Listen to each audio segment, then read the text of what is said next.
जी नाज़रीन, इस वक्त मैं मौजूद हूँ मिलान कॉन्सुलेट, पाकिस्तानी कॉन्सुलेट में, और मेरे साथ इस वक्त मौजूद हैं जब्बार साहब। जो हादसा पेश आया है लीबिया से पाकिस्तानी, जिसमें काफ़ी पाकिस्तानी की डेथ हो गई है, उस सिलसिले में जब्बार साहब से हम पूछेंगे कि एक्चुअली हुआ क्या है। जी जब्बार साहब।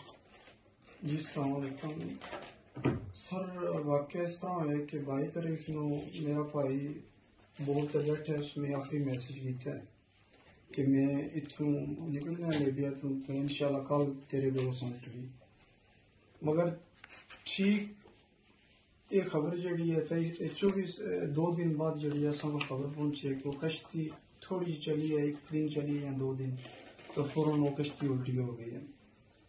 हूँ तकरीबन 6 दिन हो गए, अज 27 तारीख है, तो मेरा भाई का पता है कोई खबर नहीं आ रही भी वो किधर गया।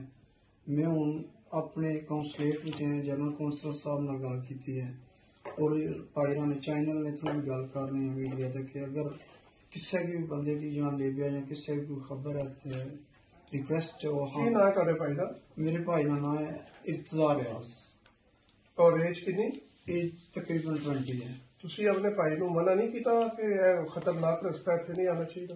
जी सर, मैं भाई बहुत ज्यादा मना किया, मगर पाकिस्तान में असीं पिंडां च रहने वाले जिहड़े आ, असां जिद पकड़ी है कि साडा वड्डे छोटे तो लैकर सारे यही सोच रखी है कि साडा मुस्तकबिल यूरोप ही है और कोई जगह नहीं है। शुक्रिया। जी नाज़रीन, ये जब्बार साहब थे, आपने इनकी ज़बानी सुना कि जिद में आके लोग अपनी जानों से भी खेल जाते हैं, और ये अवेयरनेस का पैगाम है। अगर किसी पाकिस्तानी को लीबिया में या पूरी दुनिया में किसी पाकिस्तानी के पास अगर इनके भाई के बारे में इंफॉर्मेशन हो तो please Pakistan overseas community global के प्लेटफॉर्म से हमारे साथ रब्ता करें ताकि हम इनकी फैमिली तक सही इंफॉर्मेशन पहुंचा सकें। जी बहुत शुक्रिया।